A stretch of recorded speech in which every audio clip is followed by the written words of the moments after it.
नमस्कार आप सभी को।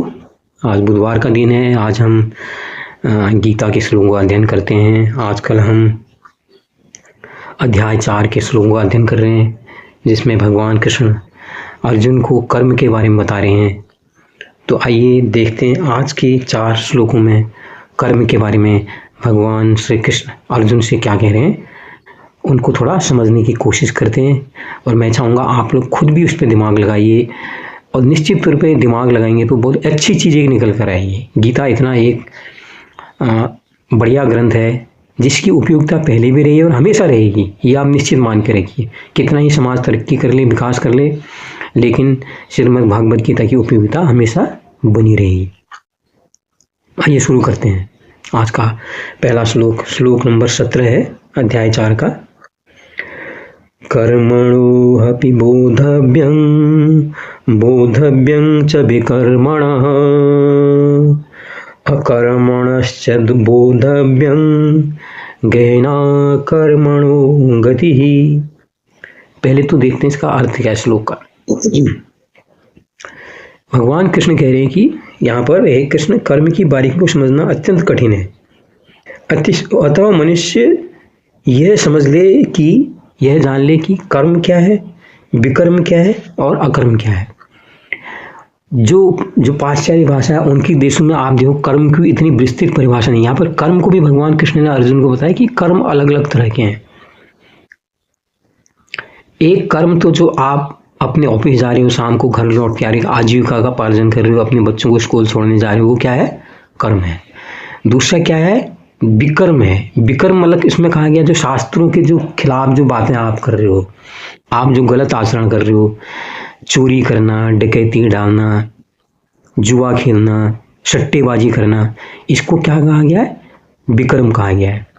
और एक अकर्म कहा गया है। कुछ विद्वान ने अकर्म को आलस, काम कुछ नहीं करना कहा गया है, और कुछ विद्वान ने कहा कि अकर्म जो है असल में वो एक निष्काम कर्म है जिसके पीछे आपकी कोई लालसा नहीं, और स्वतः हो गया है। आपके अंत चेतना से ये भाव आया कि मुझे ये चिड़ियों को दाना देना है, मुझे किसी राहगीर चलता जो एक भिखारी है उसको मैंने कुछ चीज़ें, अनाज पानी इत्यादि दे देना है। ये आ गया अकर्म। अब थोड़ा एक उदाहरण देने की कोशिश करते हैं। जैसे आप लोगों के पास गाड़ी होंगी, बहुत के पास गाड़ी में अपने बच्चों को छोड़ने आप जाते हो। बच्चों का स्कूल क्या है? बहुत दूर नहीं है, आधा किलोमीटर करीब होगा, लेकिन आप गाड़ी निकालते हैं, गाड़ी में अपने बच्चे को बैठाते हैं, गाड़ी में छोड़ के आते हैं।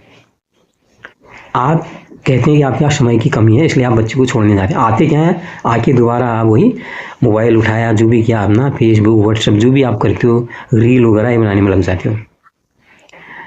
आप चाहते तो आप पैदल भी जा सकते हैं, क्योंकि आधा ही किलोमीटर है। आधा किलोमीटर आप पैदल छोड़ के जाते हैं बच्चे को, तो आप, हालांकि आपने कर्म नहीं किया, ऐसा नहीं है, आपने कर्म किया, लेकिन वो विकर्म की श्रेणी में। क्यों? क्योंकि एक तो आपने जो आपकी गाड़ी से धुआं निकला है उसने प्रकृति को प्रदूषित किया, नंबर 1 बात। दूसरी बात, जो आपका बच्चा है वो रास्ते में कितनी चीज़ें आप उसको दिखाते हुए लेके जाते हैं, उससे एक तरह से एक फिजिकल शारीरिक कसरत भी हो सकती थी, आपकी भी, आपके बच्चे की भी। और बच्चा बीच में कुछ चीज़ें देखता है तो उसके कुछ मन में सवाल भी उठते हैं, जो आजकल के बच्चों में सवाल उठना जो बंद हो चुके हैं। वो सवाल पूछता है, चींटी क्या कर रही है, चिड़िया क्या कर रही है, कुछ भी आप वो पूछ सकता है। और उसी के बहाने आप भी जिज्ञासुशील हो सकते थे अगर आप पैदल जाते। एक तरह से आपने गाड़ी में छोड़ गया है तो वो विकर्म, उसको समझ लीजिए, जो मैं एक आधुनिक तरीके से अपने तरीके से समझ रहा हूँ। लेकिन अब आप लौट के आ रहे हैं, रास्ते में एक कोई बेचारा एक्सीडेंट से घायल पड़ा है। अब आपने वहाँ पर फिर आपकी अंतर चेतना जाग रही है, आप जागृत हो गए, आपने वो घायल आदमी को उठाया, पूछा नहीं आपका पड़ोसी है क्या मित्र है, उठाया, उसको बैठाया और बैठा के आप उसको अस्पताल में पहुँचा गए। यहाँ पर आपने अकर्म किया है, क्योंकि आपने ये नहीं दिखाया मेरा पड़ोसी, आपको बिल्कुल भी जानकारी नहीं। यहाँ पर आप निष्काम कर्म कर रहे हो, तो यहाँ पर एक कर्मयोगी आप बनिए हो। तो ये छोटा सा उदाहरण है। तो कर्म, विकर्म और अकर्म को समझने के लिए तो अपने हिसाब से इसका विवेचन कीजिए, तो आपको बड़े अच्छे अच्छे गूढ़ अर्थ इसमें समझ में आएंगे। आज का दूसरा श्लोक है, कर्मणि कर्म यः पश्येद कर्मणि च कर्म यः सौबुद्धिमान् मनुष्येषु संयुक्तः कृतसंकल्पकृतः। यहाँ पर इसका भावार्थ है इस श्लोक का, जो 18वें श्लोक का, कि जो मनुष्य कर्म में अकर्म और अकर्म में कर्म देखता है वो सभी मनुष्यों में बुद्धिमान है और सब प्रकार के कर्मों में प्रवृत्त रहकर भी दिव्य स्थिति में रहता है। अब देखिए यहाँ पर एक आदमी उसी स्टेज में जा चुका है कि अब वो ये नहीं देख रहा, उसके मन में कोई लालसा है कि मैं ये करूँगा बदले में मुझे आशीर्वाद मिलेगा या कुछ होगा, अब वो नहीं है। अब वो जा रहा है, राहगीर कोई रास्ते में कोई अनजान आदमी मिला, उसको भी उठा रहा है, अस्पताल पहुँचा के आ रहा है, अपने ऑफिस भी जा रहा है, सब कुछ कर रहा है। ऐसा नहीं कि नहीं है यार मेरा ऑफिस है, मेरा ऑफिस छूट जाएगा, ये घायल है इसको छोड़ो रहने दो, ये घायल के चक्कर में रहूँगा तो मेरा ऑफिस छूट जाएगा, खाली मुझे कुछ सुनने को मिलेगा। वो इस चीज़ के अंदर, उसके अंदर परवाह ही नहीं है कि मेरे को बॉस की डांट मिलेगी या कुछ होगा। उसका ध्यान पहले क्या है, जो यहाँ पर घायल पड़ा हुआ है कि उसके दिमाग में यह है पहले मैं उसको अस्पताल पहुंचाएंगे, मेरी ड्यूटी ये है। जरूरत पड़ी तो उसको अपना खून भी दे रहा है, भैया ये लो। वो जानता नहीं उस आदमी को वो कौन है क्या है। तो इस श्लोक में यही कहा गया है कि वो सबसे बुद्धिमान है ऐसा मनुष्य जो इन सारी स्थितियों से उठ गया है कि अकर्म क्या है और कर्म क्या है, जो इसके भाव में ही नहीं पड़ता, उससे बड़ा बुद्धिमान समझदार आदमी कोई नहीं हो सकता। वो इस श्लोक में ऐसी बात बताई जा रही है। श्लोक नंबर 19, यस्य सर्वे समारंभः काम संकल्प वर्जितः ज्ञानाग्निदग्ध कर्माणं तामाहु पंडितं बुधः। इसका भावार्थ पहले जान लेते हैं। जिस व्यक्ति का प्रत्येक प्रयास इंद्र तृप्ति की कामना से रहित होता है उसे पूर्ण ज्ञानी समझा जाता है। उसे ही साधु पुरुष ऐसा करता कहते हैं जिसने पूर्ण ज्ञान की अग्नि से कर्म फलों को भस्मसात कर दिया है। हम सब कहते हैं ना, जितनी दैनिक गतिविधियां जो सब चलता है वो इंद्रियों के चलाई चलती हैं। कुछ भी हम कम, आप सुबह से लेकर शाम तक आप देखोगे, आप खा रहे हो, आप कुछ सुन रहे हो, हाँ, जितनी चीज भी करोगे उसके पीछे कुछ न कुछ कामना है, कुछ न कुछ आपके भाव है, तो अपने आप इंद्रियों की तृप्ति ही कर रहे हो। तो इंद्रिय की तृप्ति के लिए जो आदमी काम नहीं करता, जो संत हो गया है, उसको कोई लेना देना नहीं। वो खा रहा है जितना खा रहा है, थोड़ा, यानी कि इसमें स्वाद है या नहीं है, खाया, क्योंकि अपनी दिनचर्या तो चलानी है, अपना जो शरीर है वो तो स्वस्थ रखना ही है। वो ये नहीं देखना है कि मैं जाऊंगा पार्टी में, आज मैं पनीर कोफ्ता खाऊंगा, मटर बिरयानी खाऊंगा, ये खाऊंगा, इससे उसको कोई सारोकार नहीं है। उसका सारोकार सिर्फ किससे है कि यार चलाना है मुझे, लेकिन मेरे को अपने चेतन तल को ऊपर को उठाना है, ये सब देखते हुए कि क्या मेरे आसपास चल रहा है। फिर उसको नहीं देखना है, कोई खूबसूरत दिख रहा है तो मुझे उसके पीछे दौड़ लगा देनी है, वो इससे परे है, उसको कोई लेना देना है, वो अपने में मस्त है। कहीं से पता लगा एक अच्छा कहीं गाना सुनाई दे रहा है, उधर को कान गया, कोई मतलब ही नहीं है, वो अपने काम में लगा, जो उसने काम पकड़ा है उसको कर रहा है। इसके पीछे ये लालसा भी नहीं है मैं इस काम को करूंगा तो मेरे को कुछ आशीर्वाद दिया जाएगा, मेरे को कोई पैसा दिया जाएगा। वो क्या है, ऐसा इंसान क्या है, उसको कह रहे हैं वो साधु है। उसने अपने कर्म फल की अपेक्षा नहीं, कर्म फल को उसने अपने भस्मसात कर दिया कि मुझे नहीं चाहिए, इतना उसको ज्ञान की प्राप्ति होगी।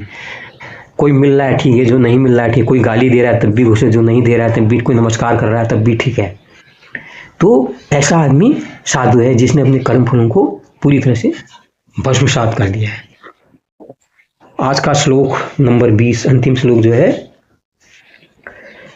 तैकत्वा कर्म फलासंगं नित्य तृप्तो निराश्रयः कर्मण्यभिप्रवृत्तो अपि नैव किंचित करोति सः।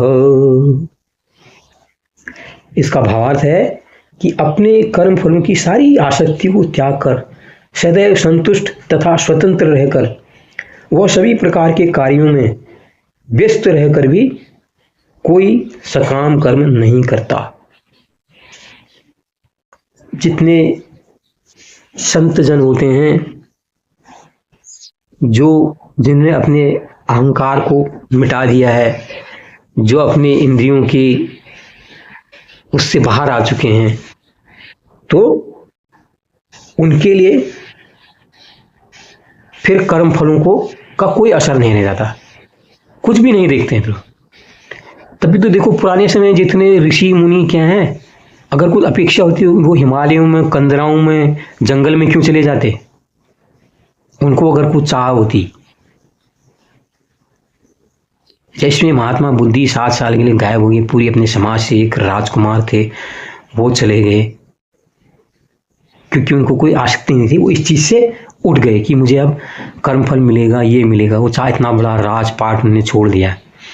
ऐसे जितने सिद्ध मुनि आप देखो पुराने, जिन्होंने उपनिषदों की रचनाएं की, सबकी कहाँ है? उनके जो आश्रम है जंगलों में है, जहाँ पर जंगली जानवर भी उनके आसपास है। उनके अंदर ये डर ही नहीं है कि यार मैं यहाँ रह रहा हूँ कि ये आएगा मुझे जानवर खा जाएगा। बिना भय के, बिना किसी अपेक्षा के, बिना किसी लाभ के वो लोग रहते थे। तभी उनकी जो बुद्धि है, जो उनकी चेतना है, वो अपने सर्वोच्च स्तर पर जा पहुंची। और जो अपने सर्वोच्च स्तर पर जो उनने पहुंचकर जो रचनाएं रची हैं, चाहे वो गीता जैसे ग्रंथ हों, चाहे उपनिषद हों, जितने जो सर्वोच्च ग्रंथ हैं हमारे आध्यात्म के, पूरी दुनिया जिनकी मुरीद है, वो तब रचे गए कि उनने जितने कर्मफल की जो आसक्ति है ना, उससे वो बाहर आ गए। क्योंकि जब आपको किसी ने बांधा नहीं होता है, किसी चिड़िया को अगर आप पिंजड़े में बंद कर दोगे तो फिर चिड़िया उड़ नहीं पाएगी। हमारी चेतना भी क्या है? हम उसको लालसाओं से, कामनाओं से, सब चीज़ से अपनी चेतना को बांध देते हैं। लेकिन जब हमारी चेतना मुक्त हो जाएगी ना, तो फिर वो एक ज्ञान का विस्फोट होगा, तब तो एक नए ग्रंथ पैदा होंगे। तो ये थे आज के 4 श्लोक। कैसे लगी जरूर बताइए, लाइक कीजिए, शेयर कीजिए, सब्सक्राइब कीजिए। बहुत बहुत धन्यवाद, नमस्कार सुनने के लिए।